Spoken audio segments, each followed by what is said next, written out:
Hello, good morning বন্ধুরা। আমি চলে এসেছি আমার বাপের বাড়িতে,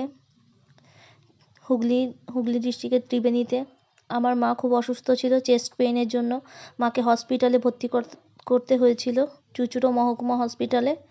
তা এখন মা মোটামুটি একটু ঠিক আছে। মায়ের ওষুধ চলছে, প্রচুর ওষুধ চলছে। এখনও মায়ের ইকো করা বাকি রয়েছে। ইকোটা রোজ হয় না বলে এখানে গ্রামের দিকে এদিকে রোজ রোজ ইকো হয় না, সপ্তাহে 2 দিন কি 3 দিন করে হয়। তো মায়ের ইকো ডেট পড়েছে রবিবার। মাকে সামনের রবিবার ইকো করানো হবে। তো ইকোর পর নিশ্চয়ই আরও কিছু ওষুধ দেবে। এখনও পর্যন্ত এই ওষুধগুলো সব চলছে। হার্টের জন্য ওষুধ চলছে, এসব চলছে, গ্যাসের ওষুধ চলছে, প্রেশারের ওষুধ চলছে, থাইরয়েডের ওষুধ চলছে। তো দেখো মা একটু রান্না করতে চলে এসেছে। 2 দিন ধরে অসুস্থ শুয়েছিল, ঘুমিয়েই কাটিয়েছে, কেন হসপিটাল থেকে মাকে ঘুমের ইঞ্জেকশন দেওয়া হয়েছিল। তো মা তো 2 দিন ধরে ঘুমিয়েছে, একদম কোনো হুঁশই ছিল না। আজকে একটু ভালো লাগছে উঠে।